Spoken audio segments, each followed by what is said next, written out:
there's some extreme scores on this scorecard today for Jeremy Inabinet. And he does the cutthroat symbol to the camera.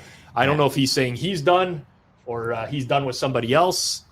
Maybe he's done with you, Zach. Yeah, he said, whoever that guy is on the commentary, I've heard just about enough.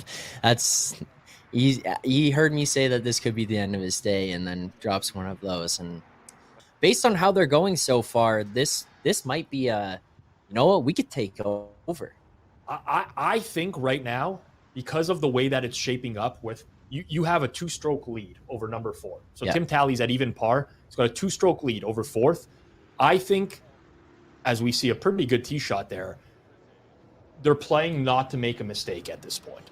Right. Because at this point, it doesn't matter if you finish in 1st spot or if you finish in 3rd spot. You're going to that sudden death playoff no matter what. So at this point, it's don't make the big mistake.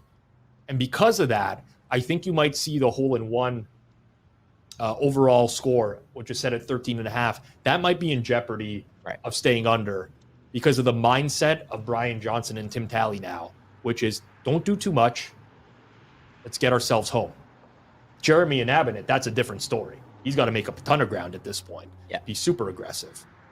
Looked like he was walking into traffic there. He's very aggressive, but really close, those cars on the side of the road there. It is, and as Normally Dis pointed out in the chat there was bikers on the street. Will he get the kick?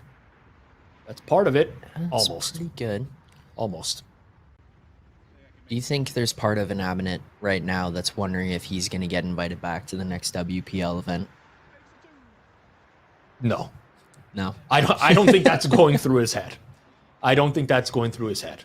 Okay. I think if what he's thinking about is probably a lot of the secondary putts he's had so far today, which have been, frankly, not very good. But we knew this about Jeremy going into this tournament, right? Like, very wide range on his scores. He drains those second putts.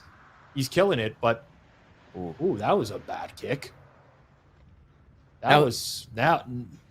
It looked like he was going, that was the intent of where he was putting it. Obviously, the result doesn't go how he would like, but that seemed like where he was trying to play it. Well, this is a very tight line, this hole. Probably one of the tightest, if not the tightest, on the entire course. And what they're playing for is a kick off of the back every single time. Usually it pops up into the air, but Brian's took a bad run out to the right there, but he nails his deuce putt. Somewhat picks up the ball angrily out of the hole there. Like, he didn't deserve the fate of what that deuce putt ended up being, but still looking good here.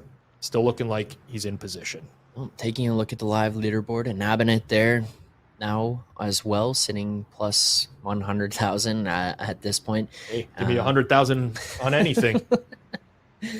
And Gary Hester, well, if you like plus 100,000, maybe 250,000 at plus 3 might be to your taste there, Rob. Not really sure, but if you want a flyer on someone, that could be the guy. As we do look at Alessi and Johnson still in the lead.